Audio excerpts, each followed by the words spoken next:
What's going on, guys? Jacob over here coming to you with my reactions to Packers versus the Cardinals. The Packers today, a 21-point victory, 34-13 your final score. Um, I'd say this is by far the most complete game the Packers have played all season long. They looked fantastic on both sides of the football. The defense forced three turnovers. The offense was, I think they only had maybe one possession where they didn't score, or actually two, not counting the one to end the end of the fourth quarter when they were just letting time run out anyways. But everything was firing on all cylinders. There was maybe only a blip or two here or there that wasn't perfect, but I mean, Jordan Love, first and foremost, had, I'd say, his best game of the season. Four touchdown passes, 258 yards passing. The one interception really was not his fault. He threw it to Bo Melton, who slipped on the route towards the end of the first half. Went right into the arms of a Cardinal defender. Really can't blame Love for that one. But other than that, he was absolutely on point. Really no missed throws. Made a lot of really great throws, actually. Jordan Love appears to be back after, I'd say, a so-so couple of weeks following his return from that injury. But the defense, they played awesome. They forced the three turnovers, like I said. They forced a lot of three and outs. They got consistent pressure on Kyler Murray. They didn't let the running game beat him very much or gash him like we've seen in a few games prior this year. They were on point. They played a really great game, and it's awesome to have a defense in Green Bay that's so opportunistic. 17 total forced turnovers now on the year. That is one shy, and they did this in 6 games, by the way. 17 turnovers in 6 games. That is one shy of their entire total from last season, 18. It's by far the most in the NFL. They have been incredible to start the year. I'm just so happy that we have like a legitimate defense now. Like I think this might be the best Packers defense we've had in the last decade or so. It's certainly looking like that for sure. But the offense, rushing wise, they ran for almost 200 yards. Josh Jacobs and Emmanuel Wilson both ran very, very well. Jordan Love had a few key first down runs in there as well. Um, the offensive line was dominant. The defensive line did a great job as well. They really dominated the line of scrimmage.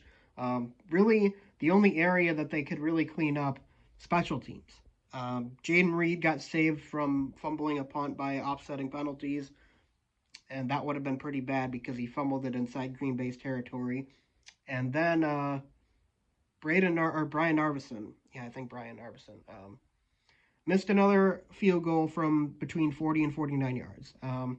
It's really, for him, it's like a 50-50 chance almost. Like when he's kicking a field goal 40 yards or longer. It's not ideal, it's not good. It reminds me so much of Carlson last year, just in the back of my head thinking, is this going to cost us when it matters most? And last year it did. Anders Carlson missed a 40 some yarder that would have put the Packers up 7 in the divisional round. 49ers go right down the field, score the game-winning touchdown. We lose by 3.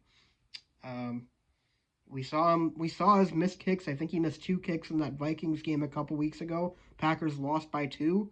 There you go. It's already cost us a game.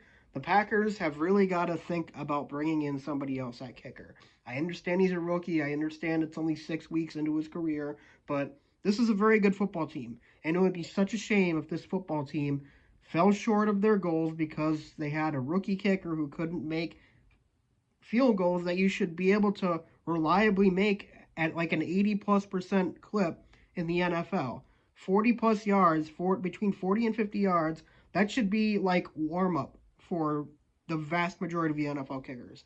I understand occasionally you're going to have a miss here or there. It happens, but it's literally been a 50-50 shot for him. And, I think he's probably a great guy. Maybe they keep him and maybe it all works out well. But right now, I really feel like the Packers at least should bring in some competition or something because this, you know, it's really making me nervous about what's going to happen later in the season, and not just even in the playoffs. What if we're fighting for a playoff spot?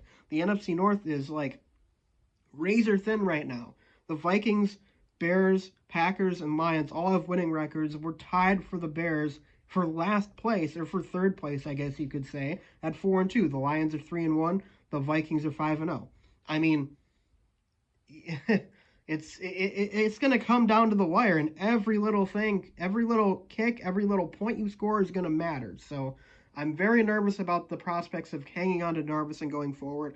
Hopefully he can figure it out, get some confidence. He did make the second 40-plus yarder that he attempted today, so that was good. But yeah, that's really the only complaint I have about this game. The Packers played an exceptional football game. They took advantage of the Cardinals' penalties. They committed, God, I think around 15 penalties. They were awful, awful, and totally undisciplined today.